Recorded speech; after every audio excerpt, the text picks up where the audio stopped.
Well, for more on the search and recovery operation, I'm joined by Captain Tim Taylor. He's an ocean explorer and president of an ocean research, exploration, and expedition company.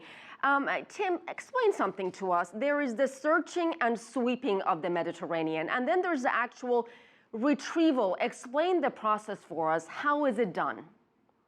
Well, you've got three tools right now that they'll be utilizing most, and one, and the preliminary one, will be an acoustic array to listen for the pingers. The pingers are the first search. Besides the debris field, obviously, when they start looking for narrowing it down, they will tow a pinger array to listen for this. Now, it's deep water here. It's 3,000 meters. It may be a little shallower in areas, but the general area is 3,000 meters deep. So sound underwater is very tricky. It can bounce around at certain layers. So what they need to do is lower this acoustical array down deep and tow it deep. So that's the first thing. Once they narrow down the area where it is, they'll have to go mapping with a sonar, sonic system, and usually nowadays it's autonomous vehicles are very adept at doing that, although there are other methods. And once they map the area and locate the wreckage and the debris field, they can then send robotics down, which are run by individuals on the ship that can actually lift, cut, recover bodies, find the black boxes, and retrieve them and bring them back.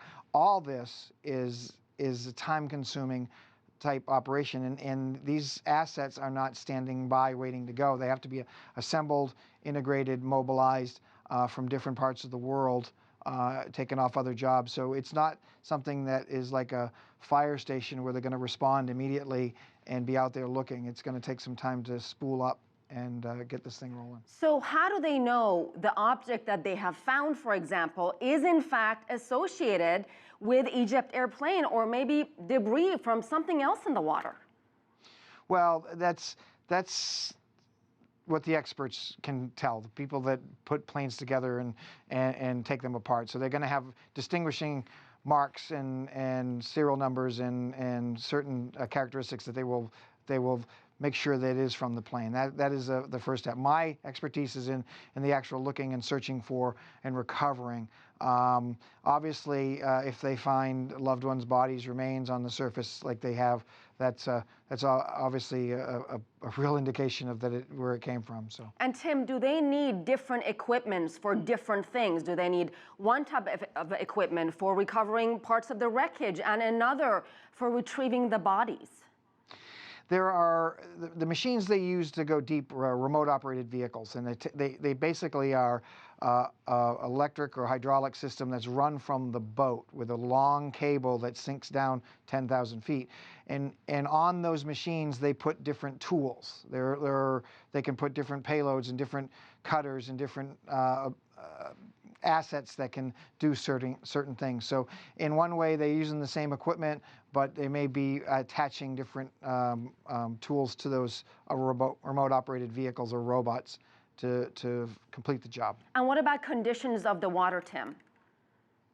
Well, the conditions of the water there seem okay weather-wise. They are always going to deal with current and visibility and things of that nature. It's a highly trafficked area. Very, very highly trafficked area. So as far as debris field and finding debris, they have a higher likelihood of other boats in this search just in their natural day-to-day business of traveling from one port town to the other to come across items. So unlike the Indian Ocean for Flight 370, there's a higher likelihood of collecting more debris in the near future faster. And Tim, you mentioned the flight data recorders earlier, the voice and flight data recorders. What about the battery life in these things? Well, they're designed to last 30 days. Sometimes they last longer, and that is the ticking clock right now. We have that's the priority. That's why the acoustic search is priority. That pinger will run out, and then that signal will not be of use anymore. So we have to take advantage of it while we can. Looking for it, mapping the bottom, and recovery can take secondary priorities from there, because that can be done anytime after the pinger locator can narrow down the search. Understood. Captain Tim Taylor, thank you so much for your time. You're welcome.